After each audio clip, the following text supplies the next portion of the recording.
পড়ে যাচ্ছে হাসিনার শেষ ছায়াও। আজকের রাজনৈতিক অঙ্গনে যেন এক অদ্ভুত নীরব উত্তেজনা। সকাল গড়াতেই রাজধানীর অলিগলি থেকে শুরু করে সামাজিক যোগাযোগ মাধ্যম, রাজনৈতিক দলগুলোর কার্যালয়, এমনকি সাধারণ মানুষের আড্ডাতেও একটাই আলোচনা ঘুরপাক খাচ্ছে। রাষ্ট্রপতি মোহাম্মদ শাহাবুদ্দিন কখন পদত্যাগ করতে যাচ্ছেন? আর যদি তাই হয়, তাহলে দেশের সর্বোচ্চ সাংবিধানিক পদে এরপর কি ঘটতে চলেছে? নানা সূত্র, নানা গুঞ্জন আর রাজনৈতিক তৎপরতায় দিনটি যেন এক গুরুত্বপূর্ণ মোড়ের অপেক্ষায় দাঁড়িয়ে রয়েছে। জানা গেছে, রাষ্ট্রপতি সম্প্রতি বঙ্গভবনের ঊর্ধ্বতন কর্মকর্তাদের সঙ্গে বৈঠকে সম্ভাব্য বিদায়ের প্রস্তুতির কথা জানিয়েছেন বলে একাধিক সূত্র দাবি করেছে। যদিও রাষ্ট্রপতির পক্ষ থেকে এই বিষয়ে আনুষ্ঠানিক কোনো বক্তব্য পাওয়া যায়নি। তার সঙ্গে যোগাযোগেরও চেষ্টা করা হয়েছে, কিন্তু কোনো সাড়া মেলেনি। ফলে জল্পনা কল্পনা আরও বেড়েছে। রাজনৈতিক বিশ্লেষকদের মতে, এমন পরিস্থিতিতে আনুষ্ঠানিক ঘোষণা না আসা পর্যন্ত সবকিছুই সম্ভাবনার পর্যায়েই রয়েছে। এরই মধ্যে আলোচনায় নতুন মাত্রা যোগ করেছে জাতীয় সংসদের স্পিকারের আগাম দেশে ফেরা। চিকিৎসার জন্য থাইল্যান্ডে থাকা স্পিকার নির্ধারিত সময়ের 2 দিন আগেই আজ দেশে ফিরছেন। বিষয়টি বিশেষভাবে গুরুত্বপূর্ণ, কারণ সংবিধান অনুযায়ী রাষ্ট্রপতি পদত্যাগ করলে সে পদত্যাগপত্র স্পিকারের কাছেই জমা দিতে হয়।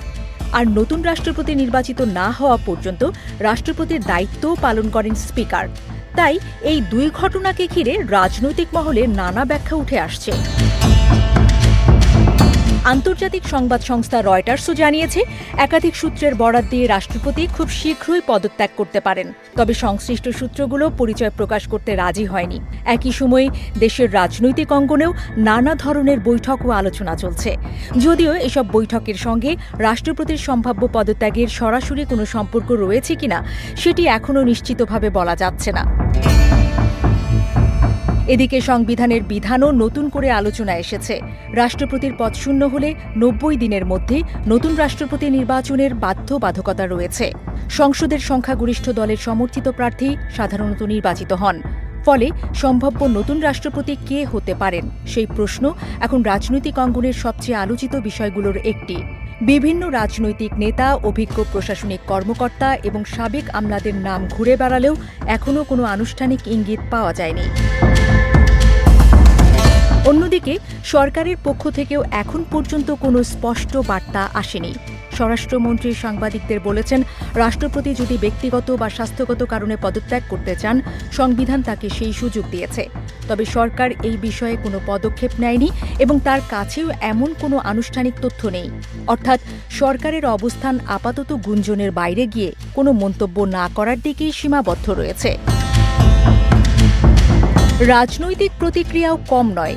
বিরোধী শিবিরের বিভিন্ন নেতা রাষ্ট্রপতির সম্ভাব্য পদত্যাগ নিয়ে নিজেদের অবস্থান তুলে ধরছেন। কেউ বলছেন এটি একটি স্বাভাবিক সাংবিধানিক প্রক্রিয়া হতে পারে, আবার কেউ আরও কঠোর অবস্থান নিয়ে রাষ্ট্রপতির বিরুদ্ধে আইনগত ব্যবস্থা নেওয়ার দাবিও তুলেছেন। ফলে বিষয়টি শুধু একটি সাংবিধানিক পরিবর্তনের সম্ভাবনা নয়, বরং দেশের চলমান রাজনৈতিক বাস্তবতারও একটি গুরুত্বপূর্ণ অধ্যায়ে পরিণত হয়েছে। সব মিলিয়ে দেশের রাজনৈতিক পরিবেশ এখন অপেক্ষা আর অনিশ্চয়তার মধ্যে রয়েছে। রাষ্ট্রপতির পদত্যাগের বিষয়ে এখনও কোনো সরাসরি ঘোষণা আসেনি। তাই চূড়ান্ত সিদ্ধান্ত না আসা পর্যন্ত সব আলোচনা ও তথ্যকে সম্ভাব্য পরিস্থিতি হিসেবেই দেখা হচ্ছে।